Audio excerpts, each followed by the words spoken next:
What's up YouTube? Welcome back, and in this episode we're changing over the electrics onto my new chassis and taking them for their first rips.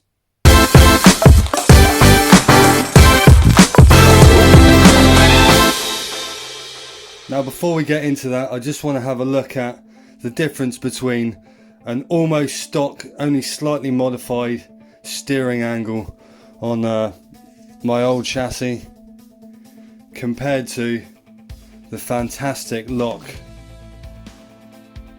of the new one. I mean, look at that. That's amazing. Boom, boom, boom, boom, boom. It's going to be a massive difference. Now I must say, installing this, although it was took a lot longer than I thought it was going to, it went together remarkably easy and it looked fantastic. Now the only thing that I have changed is there was a 4mm spacer. Now I must say, installing this kit was fantastically easy. It went together really well, but there was a few changes that I did make. Down here there was a 4mm spacer, this top control arm, and I swapped that out for a 2mm spacer to get rid of a lot of caster. There was a hell of a lot of caster on this, and that keeps the wheel a lot flatter, lock to lock, so more grip more of the time. Apart from that, the setup was pretty easy. I did record a video using my alignment kit, but unfortunately technical errors meant that some idiot didn't press record. So sorry about that guys. I will do a run through on the setup, as I'm still not completely happy with this. The front end, although it's got a fantastic lock and the wheel stays nice and flat, the Ackerman's pretty damn good. There's still a little bit of toe in, and I think I'd like to have the track a little bit wider on the front than on the back, where at the moment it's pretty square. So I think by just extending everything out a little bit on the front end, I'll also be able to lose the toe in. But I think for the first rip today, I don't think that's going to be too bad of a setup at all. So that being said, let's get into swapping all these electrics over.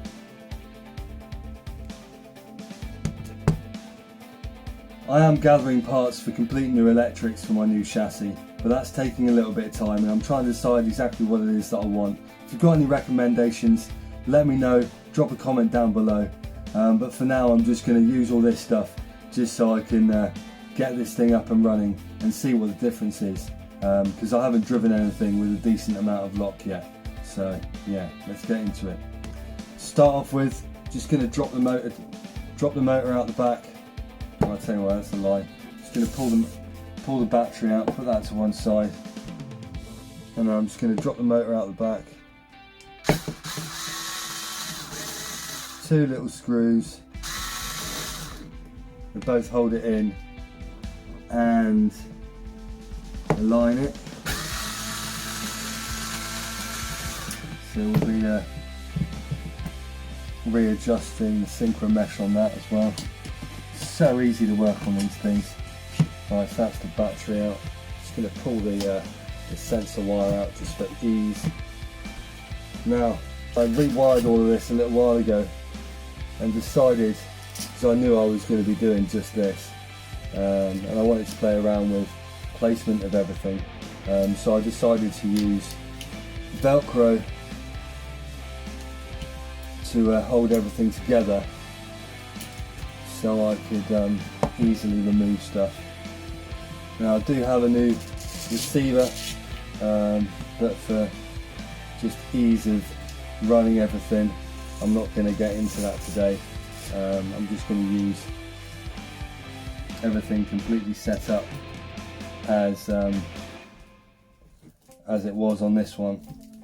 Oh, this stuff is strong.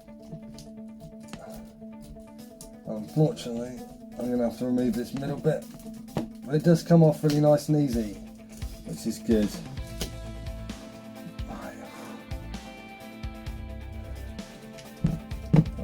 Stick this. Stuck all the wires for the gyro down through this middle hole, so I could make everything look a little bit neater. So easy to work on these things. The only thing electric wise that's staying on this shell is the gyro. Should stop saying that. Is the there's the gyro there. Is the servo that we replaced last episode. So that is all of the electrics done and out. So for now, this one's going on the back burner, but there will be more to come on this one. I'm going to try and do a little bit more of a budget rear-wheel drive build on this one.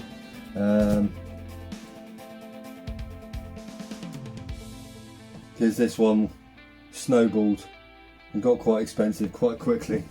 And I'd like to have two cars all running, just so mates that might want to get into the hobby or just fancy having a go with me. There's one there that they can use. So yeah, that's all I'm going to do now. Is just cut out fresh squares for the back of all of these electric components and stick you right out of the way there, and then we can get cracking. So we've got a nice Oniseki servo, getting it mixed up again, the gyro there. And that one has got that side, so I'm just literally just going to stick this on here, like so, and just get to cutting with my blade.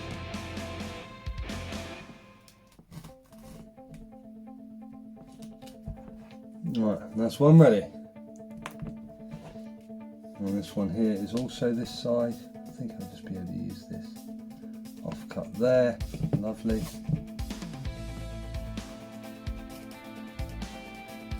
I'm cutting it a slight diagonal underneath to try and kind of make it a little bit less obvious. And then we've got this tiny little bit for this, which we may well be able to use a bit of this for. Lovely. Waste not, want not, right? Done.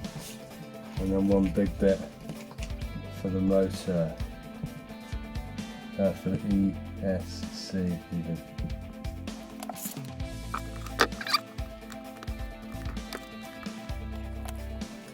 Right, that's that done. Save that bit for later.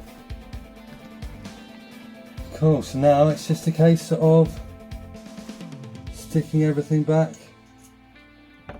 in the same location as it was on the other one.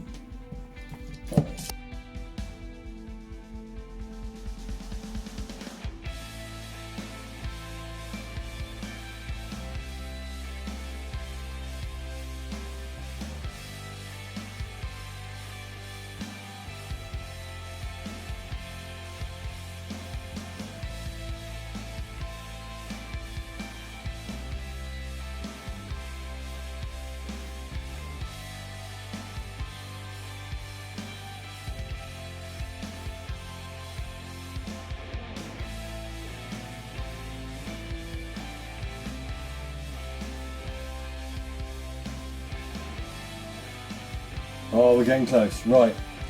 All we need to do now, thread these through, and we'll be good to go. Whack the battery in there, fire them up.